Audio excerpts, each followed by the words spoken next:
Hey there, it's Tracy Tully and you're listening to Tracy Tully Talks at bbsradio.com, the place to be right now. Streaming live with another 60 minutes of thought-provoking topics. Sharing with you conversations that are relevant today, tomorrow and in the future. Join me each week on Thursday mornings at 10 a.m. Australian time, AEST, 5 p.m. Wednesday PT, hello Los Angeles. If you missed the live show, jump onto your favourite podcasting platform and you'll find me on Tracy Tully Talks. We do have some adult language, so if you have some little ones around, pop on your earphones. Hello and welcome to another broadcast from bbsradio.com, Tracy Tully Talks. And in the studio today is the beautiful Jane Turner. And Jane is a book publisher all the way from Sydney in New South Wales, Australia. Welcome, Jane. Thank you, Tracy. It's great to be here. It's lovely to see you again, and especially to be a guest here as part of our interviews that we do every week. So for our listeners, Jane helps people to build their profile and credibility by becoming a published author. So tell us, Jane, who is the woman behind the business Write with Jane? That's an interesting question. The woman behind this business is a person who took a very, very long time to find out who they actually were. Yeah. I was a public servant my whole working life up to the age of 52 when I was made redundant. And just prior to that, I had started writing a book. And that came about because I'd done some coach training and I figured once I got my daughter through school, I would move away from the government. So I imagined I would be doing that voluntarily. However, the universe had a different plan for me and the rug was pulled out from under me by the way of being made redundant. And I could not make myself employable, apparently, given that I applied for over 30 jobs, got none. And that reality check gave me a moment to pause and think about, well, what else will I do then? And the book I was writing was essentially about training myself to be well, to do commonsensical things like exercise more and watch what I was eating and watch my mindset, manage my stress as I was moving into the midlife phase. And I imagined that I would comfortably get my daughter through school, then I would leave my government job, then I would start a coaching business around helping women in that life phase.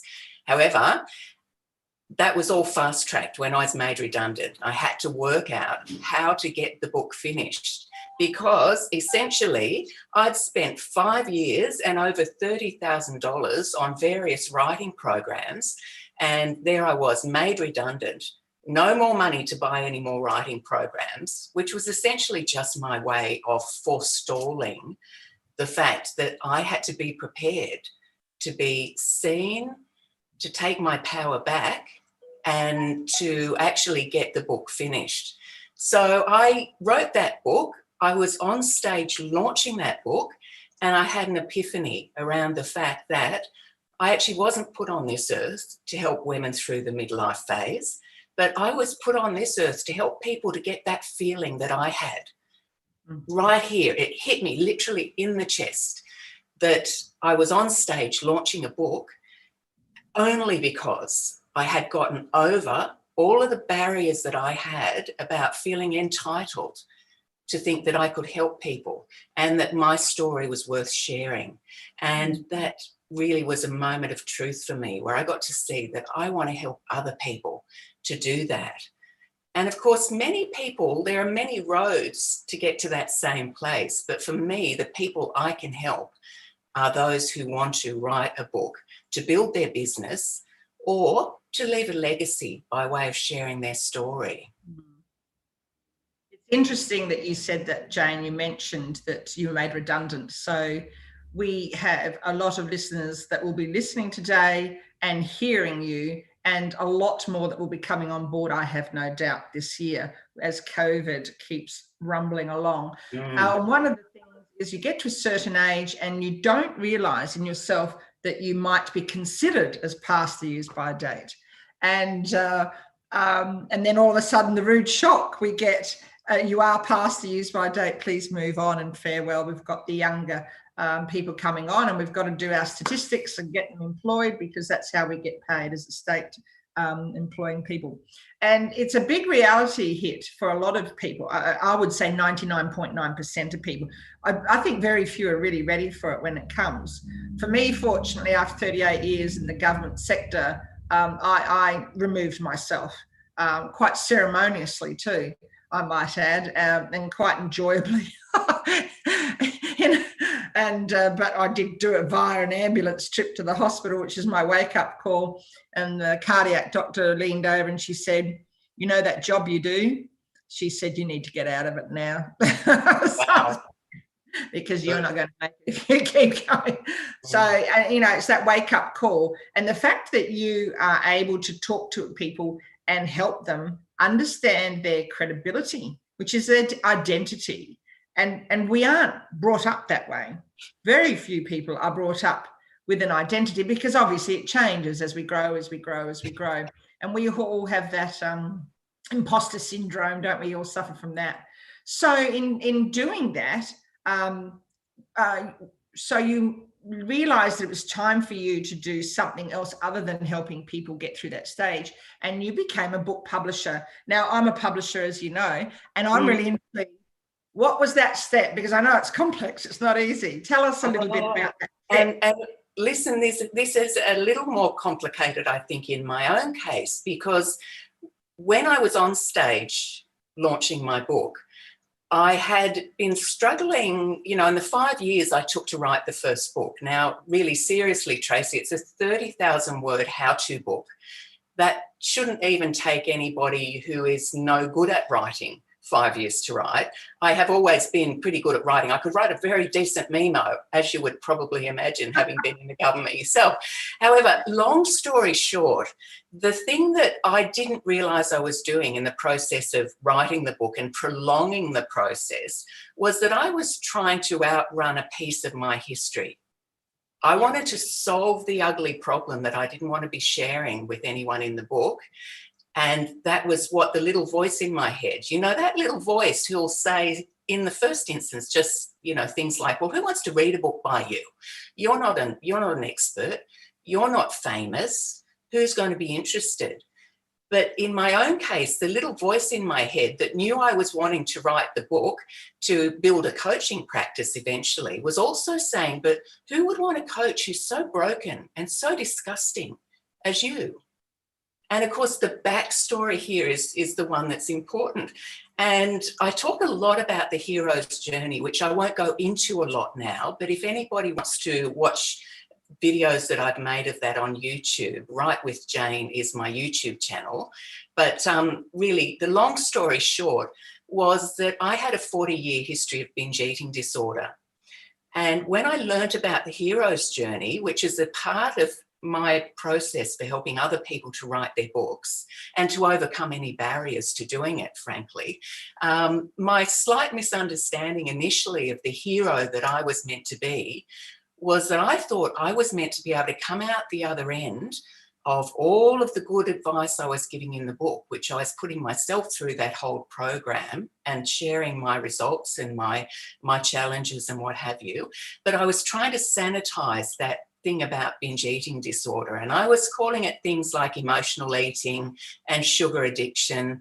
But I realized in hindsight that book was never going to come out if I wasn't prepared to own who I was and to not believe that I had to solve the problem, that I could only be proud if I could talk about binge eating disorder in the past tense.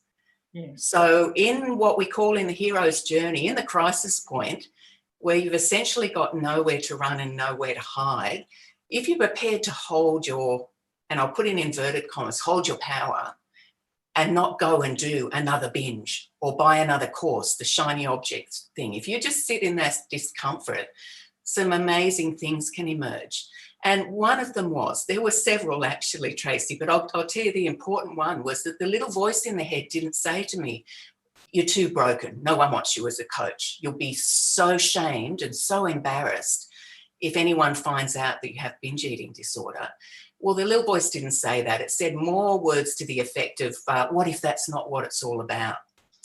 And, you know, when I was on stage launching the book, it wasn't only that I had the reality check of not being put on the earth to help women through menopause. It was that without having planned to do this, I found myself looking at my 14-year-old daughter and her 14-year-old friends and saying to them, what I want you girls to know is that there is nothing so broken, so shameful, or so unspeakable about you that you can't tell somebody about it and know that they will still love you and remind you to love yourself. And, you know, it wasn't just those girls who needed to hear that, Tracy. There was a 14-year-old girl trapped in here. Yeah. And boy, can I tell you, when I got that monkey off my back, it was as if I had a little bit of permission, and it only takes a little bit. It was like I had a little bit of permission to believe that I could help people, that I could make a difference, that I was important enough to actually answer an email that I got one day. And this all speaks to the incredible power in the halo effect, is what we call it, of published author status. Things happen when you're a published author that just don't happen when you don't have that kind of profile and credibility. And what it was, and you will relate to this, Tracy, I got an email in my inbox one day from the organisers at the Women's Economic Forum. And they said to me, Jane, one of our members has just read your book, and they recommended that we contacted you to come and speak at one of our events. Now, the shy public servant who used to hide under the desk whenever there were volunteers being needed to go speak at the staff meeting or go meet official guests or anything like that, all of a sudden is speaking in a forum that over 2,000 women went to. I spoke at the Women's Economic Forum event in New Delhi in 2017. And of course, do you know what's great, so great about that is not only that I had that fabulous experience, but that I can put all of my female authors on those stages as well. And Tracy, it was such a blessing for me to watch your Facebook posts when you were in Cairo. And that's, you know, the community of the Women's Economic Forum, you've taken it much further than I have. And kudos to you for really, really taking that mission on board. But again, here we are as published authors. We just have so many different opportunities. So for me, as I said, I was on the stage launching one book, and I often joke about the fact, oh my God, I wrote the wrong book. I'm not now even helping women through menopause. But in fact, Tracy, that was the book that I needed to write to find out who Jane Turner actually is and what I have been put on this earth to do. Because you and I, as businesswomen, we know that there's no point trying to run on someone else's agenda. As a business person, it doesn't work. The amount of energy and gusto that it takes means that really you've got to be doing it anyway. It's the thing you would do even if you weren't getting paid, because it just feels so darn right. And for me, that journey now of really saving my clients their version of what for me was 5 years and $30,000 of investment in various writing programs and what have you, is what gets me up in the morning. It absolutely lights me up. I love that you said that, because you've covered a lot of things. So you talked about the midlife, well, you didn't. You referred to the midlife crisis, and my first book, which is Fearless, actually started out talking about a midlife breakthrough instead of a crisis. And then, of course, I had started writing that before I decided to go public as a 2 times whistleblower. And then my whole book changed considerably. And boy, being the first school principal in Australia to ever blow the whistle on education in not only Queensland, but in Australia, and not only that, but corrupt governments that go with it. It was pretty huge. So my book changed. And as you said, your book opens up something, doesn't it? It opens up a part of you that forces you to be honest. You sort of can't really write a book and pretend. You just can't pretend. It is what it is, and that's it. And there's the potential for millions and millions of people to read it, so they're your audience. So in a way, you're actually committing to them. You're actually leveraging off your audience who read your book or listen to your ebook. You're leveraging off them to give you the power to face your own reality. And that's what I loved about it. It was quite nerve-wracking for me because I really outed a lot of stuff, and it was frightening too. So it did three rounds with the solicitor, and I had to get rid of quite a lot of it and rewrite it 3 times. But it was when I was in Egypt. I still hadn't hit the button on publishing it before I left. And when I went to Egypt, it was Cairo, that visit, and that brilliant conference, Women's Economic Forum conference, that I did a massive mind shift. So to our listeners, if you want to write a book, my advice, my very strong advice to you is do not hesitate.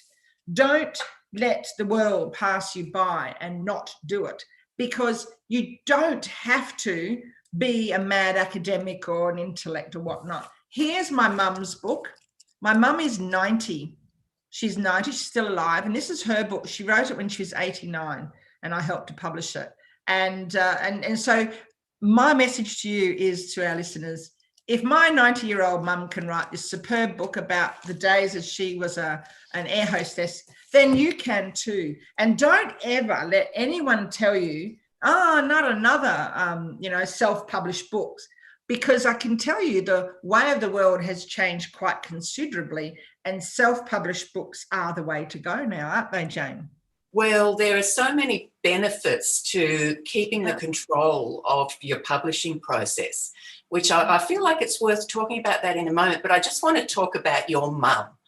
What a hero. But I want to also throw into the mix that if my 84-year-old dyslexic colour therapy expert can write a book, then so can anyone listening here. Because, one of the things that we've got to get over, and I know this in business, but it took me a bit too long to find it out in business, that if you don't know how to do something, but you can do it part way, or you're passionate about wanting to do that particular thing, enlist help.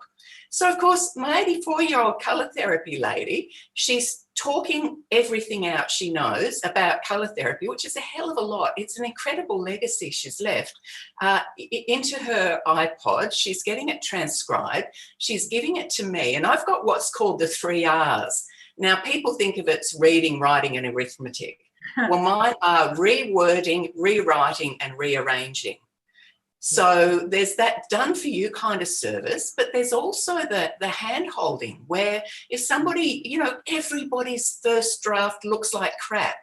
Can I just say that?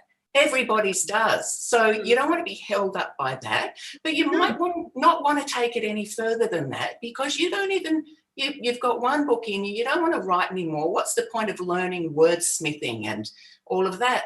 Hand it over. Get somebody else to do it for you so that you don't leave money on the table. If you're a coach or a consultant or some kind of a service-based business, you're leaving money on the table. If your intellectual property can be sold, then put it in a book. That's an easy way for people to get to trust you and to see that you have some way of helping them. So you want to use the book as a leveraging tool. And strangely enough, this brings me to the point of self-publishing, Tracy, because the thing about, a lot of people think they want to go with the traditional publishers because there's kudos in that. Yes, there definitely is, but there's upsides and downsides of everything. And for me, for example, my book that is ultimately my business card, and I've written 4 books now, but the one that's my business card is called Mindset for Authors: How to Overcome Perfectionism, Procrastination and Self-Doubt. Now, if I published that through a traditional publisher, there is no way I would have had control over what the cover looks like. Now, the cover is a branding exercise for me, so much to the extent that I have my website address underneath my name. Now, a traditional publisher won't let you do that. I do that because when I run events, and sometimes I run very big events outside of COVID time, I run events at the State Library of New South Wales. And on those days, on every seat is a copy of my book, because every person who comes into the room wants to write a book themselves. And what I can do by providing them with a copy of mine is I'm essentially building a bridge between them as the potential client and myself. So self-publishing has a lot of things going for it. I hear you, and I can understand for any listeners who would think it's overwhelming, and it is. It is. People like you and I who have been writing all our lives. I don't know about you, but writing ministerials and legal documents and just memos, and it goes on and on and on and on. You're writing all the time, but you're writing someone else's agenda. You're not writing your own passion. And so for our listeners, please don't think that it needs to be overwhelming. Just pick up the pen, the power of the pen. Pick up the pen and start writing, and just use a book like that. Something really simple, because that's what my current book looks like. It's not here, otherwise I'd wave it in the air. But my current children's book looks just like that. And now it's been typed up, ready to go to Illustrator. But it's no different to what you could do on your computer. There's nothing different for you if you want to start writing. So don't think that you can't. Don't think that you have to have a degree, a university degree, an academic degree. Don't think that you have to have gone through grade 12 or something. Anyone can write a book. But if you find a publisher like Jane and your weakness is grammar or something, then that's looked after by someone else, and then they edit it. That's all done with them. You don't have to stress too much. So it is well within every single person's reach, isn't it, Jane? Oh, absolutely. And look, the other thing I bring to the table as well, and why I've written a book on mindset, because it's true that those things, the procrastination, the overwhelm, as you said, self-doubt, perfectionism, these are the things that stop a lot of people. And back in the day when I was employed from the government and I got my coaching qualifications, I also got my NLP qualifications. So not that I use a lot of NLP, I am able to bring that perspective to the table to help people to get the awareness that, yet again, they'll tell me, oh, blah, blah, blah. And I'll say, look, are you sure that's not just a little voice in your head? Actually just being really tricky, because it is really tricky, that little voice, just being really tricky with you. And when you're telling yourself you're too busy and you're going to put it off for 6 months, are you sure you can't find 20 minutes a day? Are you sure you couldn't put half a day a week aside?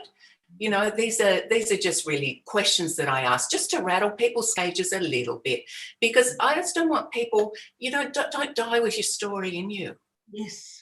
Exactly. Don't die with your story in you. We were just talking, listeners, before, whilst we're in the backstage waiting for the broadcast to commence, and we're chatting about that, about trying to squeeze as much as we can into our lives, because we're dead for a long time. And it's, I suppose, one of the things that really pushes me, it really inspires and motivates me, is to do as much as I can for me. For what I want, because I've given my whole life, or a good part of it, to the government. And as we all know, there's nothing there. You don't reap any rewards from that ever. And I don't think I've ever spoken to anyone and said, oh, hey, I just love my 38 years of government. It's probably not going to be that. So you need to think about what is your passion and go for it. And as Jane says, the doors that open when you publish your book, the doors that open are phenomenal. And sometimes you don't see the opportunity right away, but it certainly comes, doesn't it, Jane?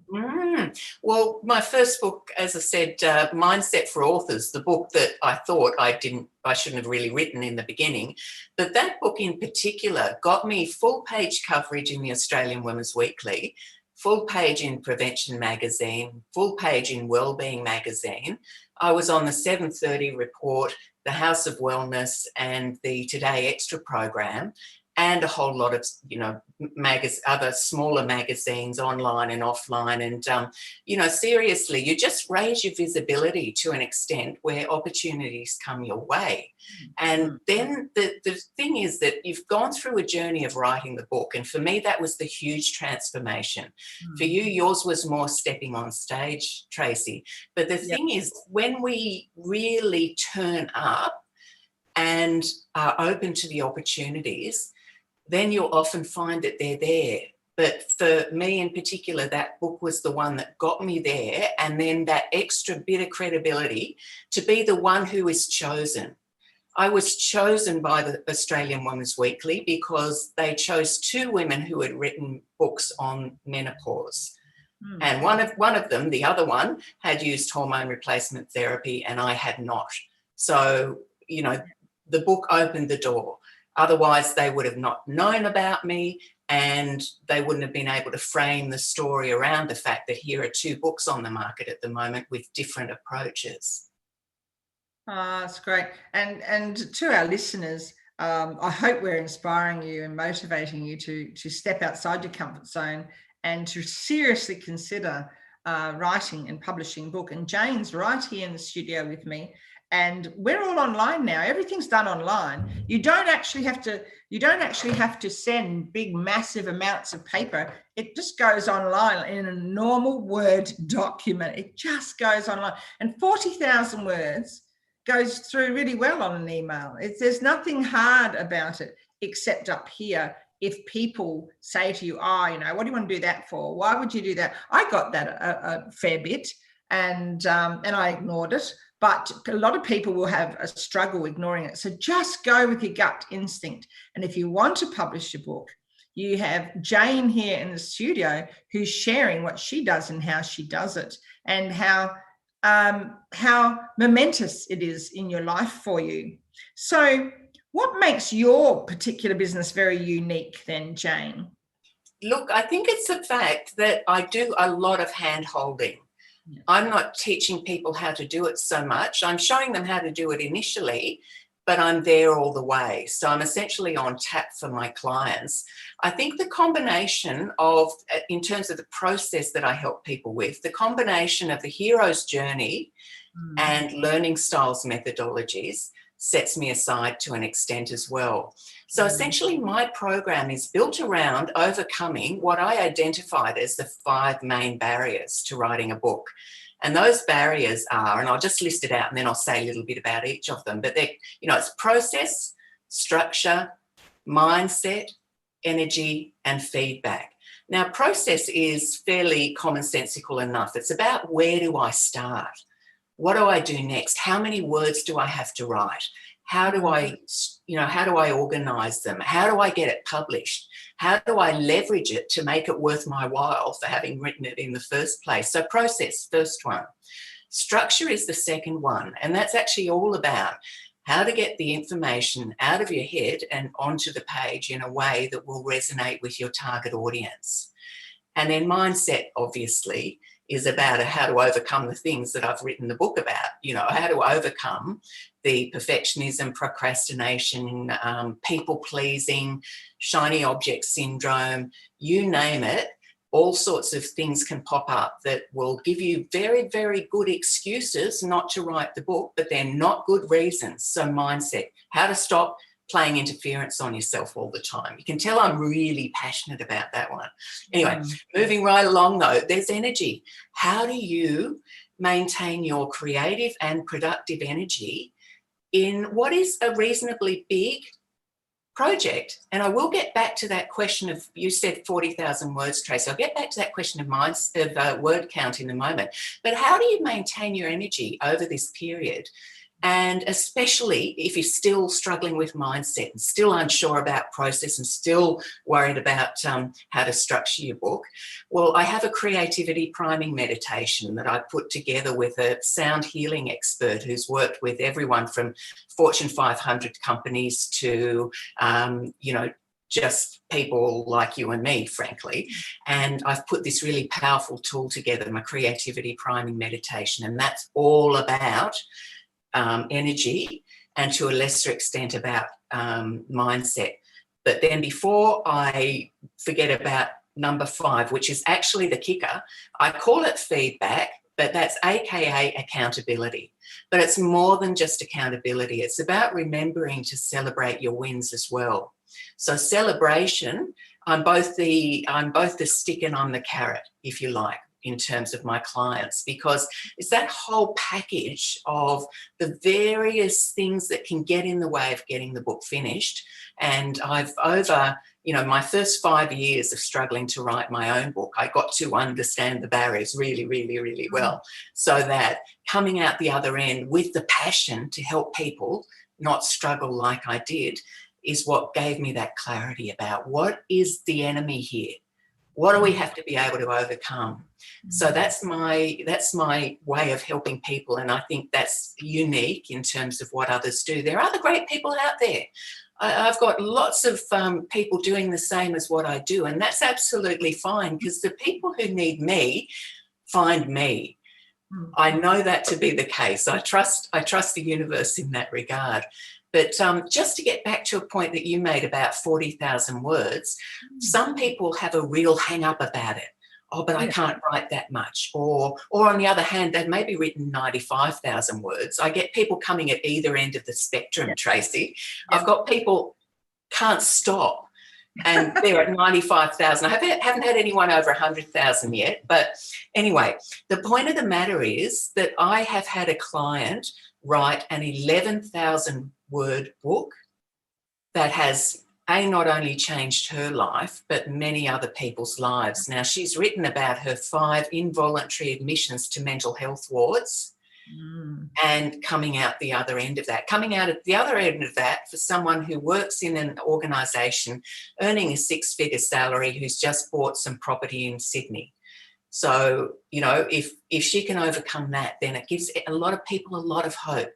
That's a book that's essentially about hope. 11,000 words, changing people's lives. She's now been inducted into the Black Dog Institute as one of their speakers. It's good, isn't it? And that's the thing, is saying you don't have to do 40,000 words. And if you're wondering what 40,000 words looks like, that's what it looks like. And it's no big deal. As you said, my children's book I'm currently writing, which will be snapped out next week, is 7,000 words. So I've gone from 40 to 7. Makes no difference. But it's part of a trilogy.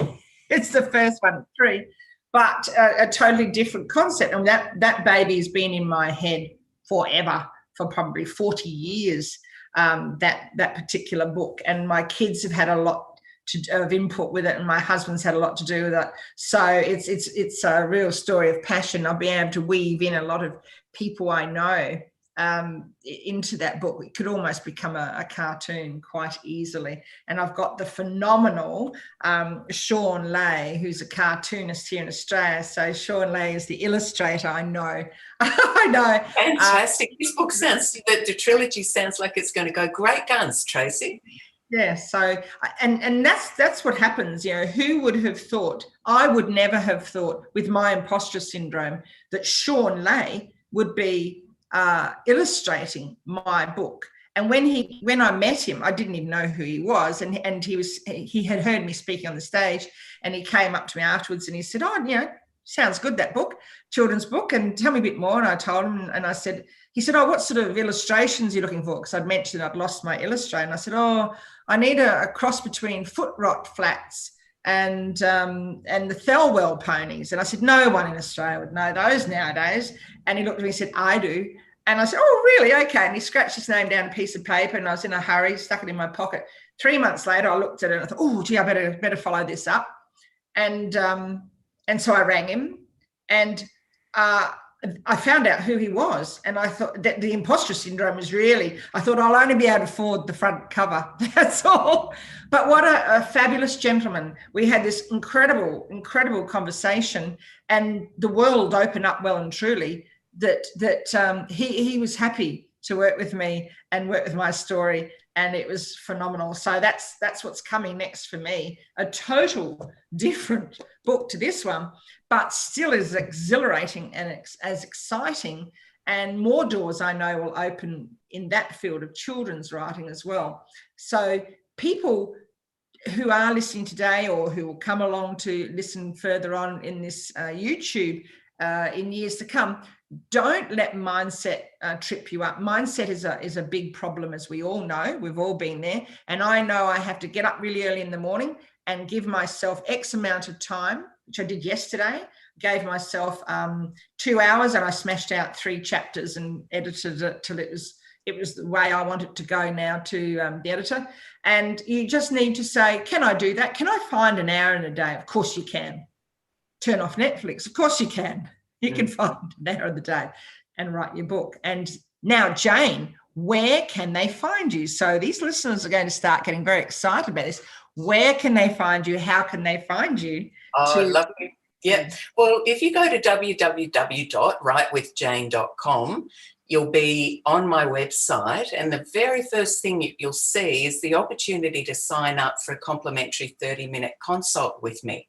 And I'd love to answer questions that any of your listeners have, Tracy, because I'm sure anyone who's thinking now, oh, maybe, well, I wouldn't mind if I could get up on a stage and talk, and I wouldn't mind if I could get some spots in the media like that, and I wouldn't mind if I could change people's lives through touching them with my book. And that's why I quite happily have conversations with people. And I want to just let everyone know you're not going to be sold to like a mad person. I've been on so many calls that I feel like, oh, that was just a big waste of time. I wish I didn't fall for that again. Don't worry. I love talking to people about writing their books. And sometimes people will go, okay, I want to work with you. And sometimes they don't. And sometimes I get a brilliant surprise in the mail because someone who's had one of those conversations with me sends me a copy of their book. And they might even acknowledge me in the book. And then I might ring them back and say, hey, that was lovely. I'd say a lady's name, Georgina. I'd say, Georgina, that was lovely, but I didn't really help you. You didn't sign up for mine. She said, no, all I had to do, you gave me enough faith in the ability to be able to do it. And I went away and did it. And I'll be always grateful to you for that. So please, guys, if you've got any thoughts at all about writing a book, you won't be wasting my time, I promise you, and you won't be wasting your own. I'm pretty sure you're going to come away with something if you come along, have a conversation with me and see where we go from there. So writewithjane.com. And what else was I going to say? There was something there. No, it's gone now. There was something else I thought about. So I'll come back to you. We'll come back to it, yeah.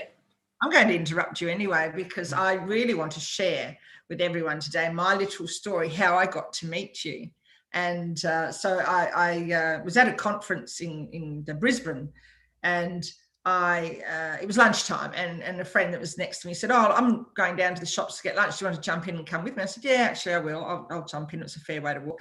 And jumped in, and then she was on the phone the whole time to yourself, unbeknown to me. And of course, when you're in a car, you can't not hear. You just can't. You can't. So anyway, I could hear her talking about writing a book, and of course, that made me glow because I had written my own, and I thought, good on you, how exciting. And I was getting excited listening to her excitement as she was, I think, signing off or getting ready to sign off her book with you. And then I heard her mention Egypt. And I thought, oh, gosh, Egypt, that took me, that was on my bucket list. That's been my biggest bucket list thing in my whole entire life besides writing my children's book. But that was one place I really wanted to go. And then at the end of the conversation, she said, oh, sorry, when we got there to the shops, I said, oh, no. And I said, do you mind if I ask you about the conversation you had with Egypt? Because I couldn't help but hear it. And I heard that you're going to Egypt, and I want to go too. I just want to go. How are you going there? And she said, just ring Jane Turner. And so I did.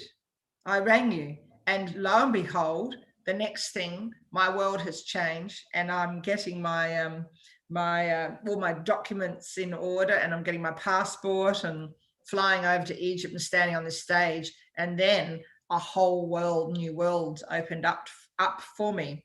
But there's one thing I want to tell you out of this story, because it was a fabulous story. But then Jane invited me to a book launch in Sydney at the State Library.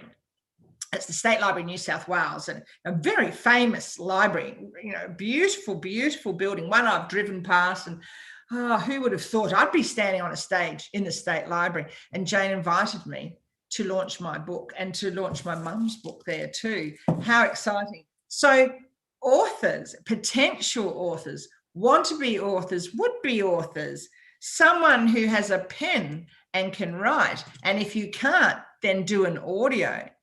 But you can do this too. You can have this for yourself too, to be able to stand on the stage and tell other people, because your story is equally important as everyone else's, isn't it, Jane? Absolutely. And a tip too about you were saying you could talk the book out. There's a great little free app that I could recommend to everyone listening, and that's called Otter, OTTER, like the little animal, otter.ai. And you download that for free on your phone, talk out. All my ideas go through Otter now. All of my ideas for blog posts, and I'm, just finished my 4th book, Mindset for Business. And all of that was generated by way of me going on my morning walks and talking it out into my phone. So you see it being transcribed, or if you're holding up the app, yep. You see it being transcribed as you speak. There, Otter, yeah. There it is, Otter. Now, the little tip I have about using Otter, or this is how I use it, once I've finished, I email it to myself. I then open it up on my desktop. I copy the words into a Word document. I hit the play button so that I'm reading it as I'm listening. So that way you're picking up any glitches that Otter hasn't quite understood, your accent, or you might have mumbled a bit, or it doesn't always get the punctuation right. But oh my God, does that save some time? And it saves that freezing up at the keyboard. The keyboard, we can be programmed to think the keyboard looks like work. We can be programmed to think that the pen and paper feels like school. If you're being triggered, and this is me and the mindset stuff, if you're being triggered like that, then you go for a blooming walk and you talk it out into your phone. Do your dot points in advance of the important things you want to cover, talk it out into your phone, and you're off and away, really. You don't overcomplicate things. That's right. So Otter is a voice to text app. It's free, though I paid for the next level because obviously have you? But it is a brilliant app. It's really good for when you have any meetings. I drive for very long distances, so I talk to Otter all the time and get my thoughts down, and then who knows what those thoughts become. But Otter's a really good one. And so is another app I've found for my computer called Audacity. Do you use Audacity? No, I'm not exclusively Otter person myself, but I know Audacity is great too. So just for our listeners, if you are worried about what you sound like, it's good to be able to speak your book also on Audacity, because what it does is it helps you hear the story back. It's so someone's scribing it, like someone's speaking to you about your story, reading your story to you. It's your own voice, but it gives you a lot of confidence with what the sentence structure sounds like. So pausing and stopping, and then putting some emotional oomph into it, and making it come alive. And that ignites your passion too, I find. Audacity, I use Audacity to help people. I teach people to speak, and it's a really good tool to help people learn to speak. So tell me now, what challenges have you overcome since you've become a publisher? Look, the whole thing about building a business off the back of what I'm passionate about. It's like, whoa, how much time have we got here, Tracy? How many challenges? Wow. Well, as I said, I always, it seems my pattern is when I've got an axe to grind, I write a book about it, because it helps me to consolidate and to feel like there's been a point.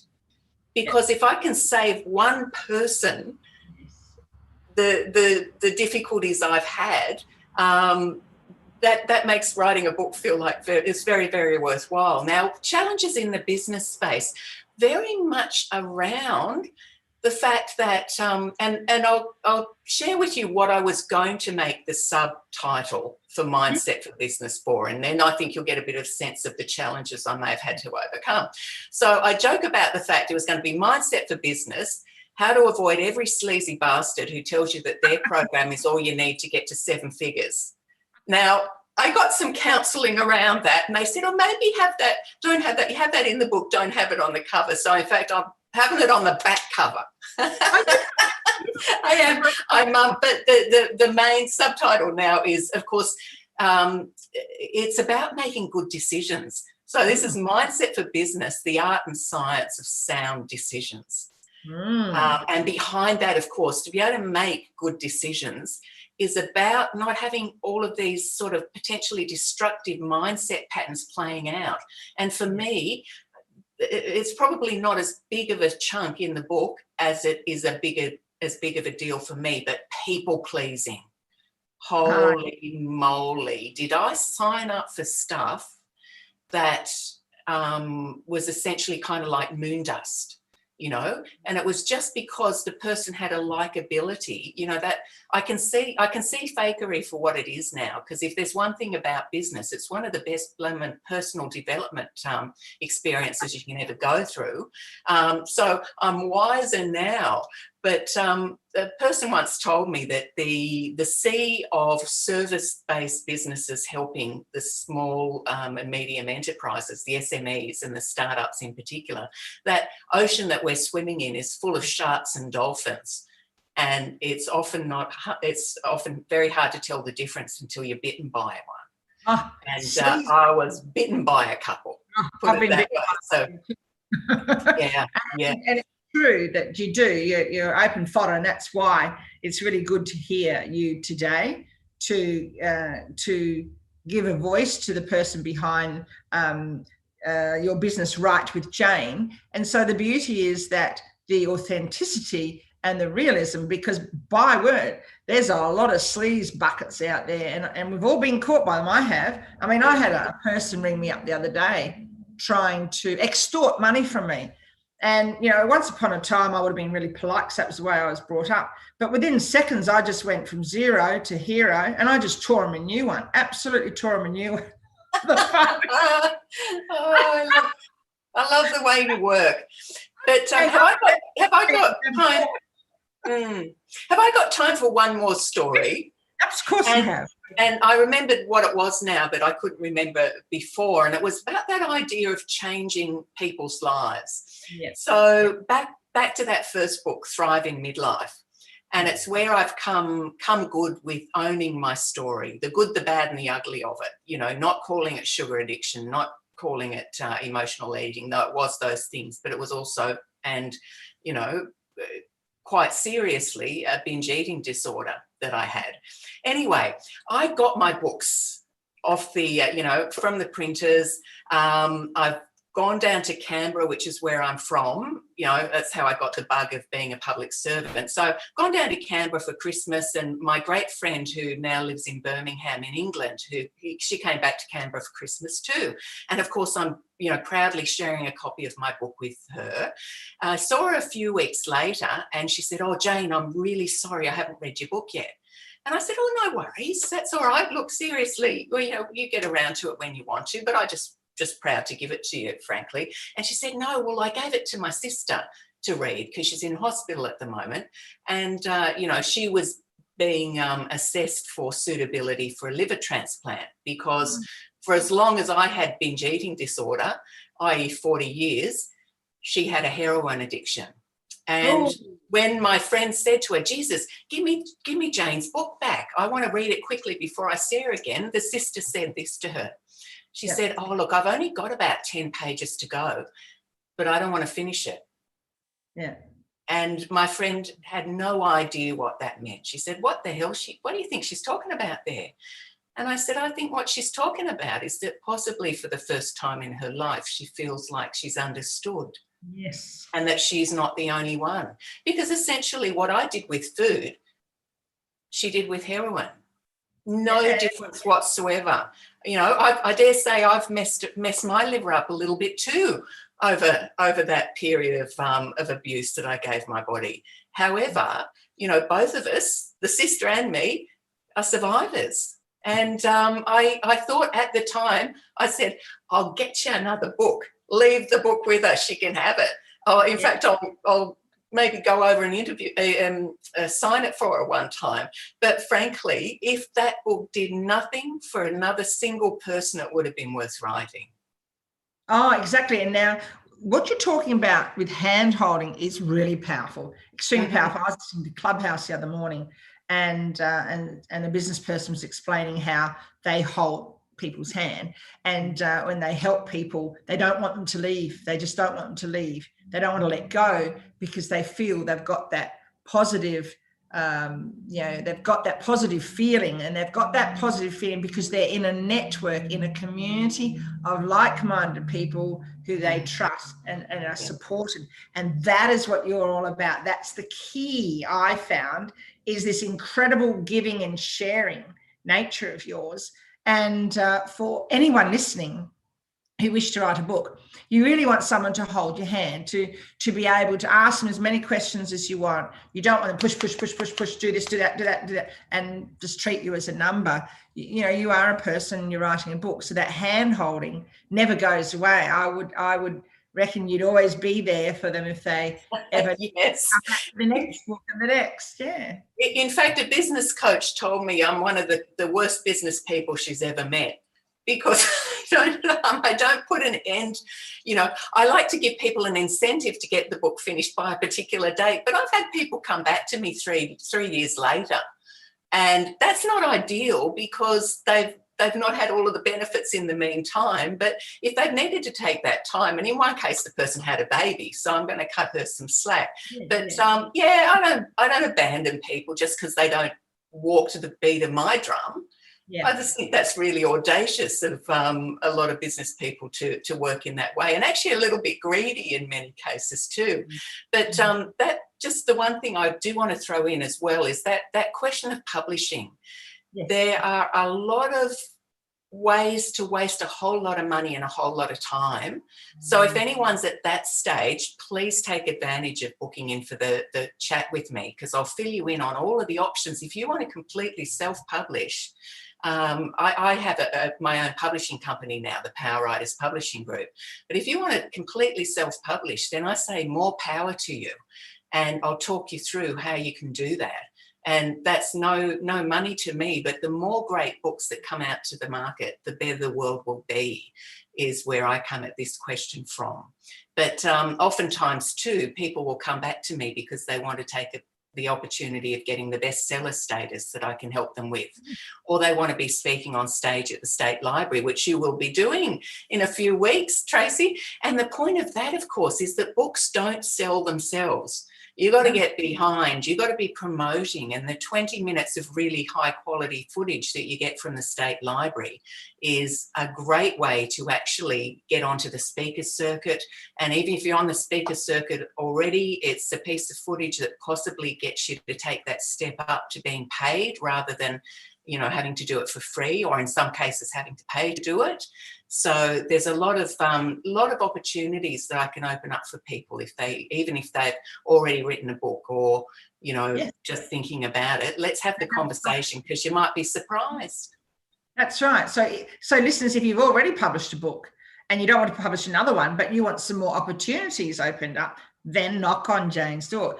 Go to her website, www.writewithjane.com, and get that free, book your free chat and have a yarn I use a lot of Aussie slang, and like some of my listeners say, I can't understand what you're saying. So have a chat, have a conversation and with Jane, and find out what else you can do, because I didn't publish with Jane. I didn't even know Jane existed when I published my book. I'd already gone through the process, so all I had to do was get it boxed up. But that's something else. That's a bonus, isn't it? And here I am talking to you and interviewing you today. So tell me, if you were to have a conversation with your younger self, what nuggets of wisdom, Jane, would you give your younger self? I would say, don't be so afraid Yeah. And don't worry about people judging you. They're too busy giving themselves a hard time, like you're giving yourself one. Exactly. Beautiful, beautiful nugget. And a lot of people will say, "Oh, don't do that." But they can't say that if they haven't written a book themselves. And you can guarantee that no author's going to tell you don't write a book. You can absolutely guarantee. It's true, isn't it? Yeah. So do it. Yeah, absolutely do it. We've only got a little bit of time left. So to our listeners, I'd just like to thank you, Jane, for coming on board. You can find Jane at www.writewithjane.com and jump on and don't hesitate. Life's too short. Have lots and lots and lots of wonderful stuff happening to you in your life, and only you can make that happen, no one else. But Jane is there to hold your hand. So to our listeners, thank you so much for listening to another inspirational 60 minutes of chat and talking points on Tracy Tully Talks, and I will hear from you again in 7 days' time, next Thursday at 11 a.m. Australian time, Brisbane, AEST. Until then, have a wonderful, wonderful week, and think seriously about writing a book. And it doesn't matter how long or short it is, and it doesn't matter what genre it is, whether it's fiction or non-fiction, and whatever you do is doable. So thank you so much to all our listeners today. If you'd like to scroll down to the bottom of www.bbsradio.com/Tracy Tully Talks, you will be able to leave a message for me and I'll be able to talk back with you there. So thank you and all the best. Farewell. Thanks for listening to another 60 minutes of inspiring talking points on Tracy Tully Talks, brought to you by bbsradio.com. Tune in every Thursday morning at 10 a.m. Australian time, AEST, and 5 p.m. PT time in America. Leave me a message on my website at www.bbsradio.com/Tracy Tully Talks.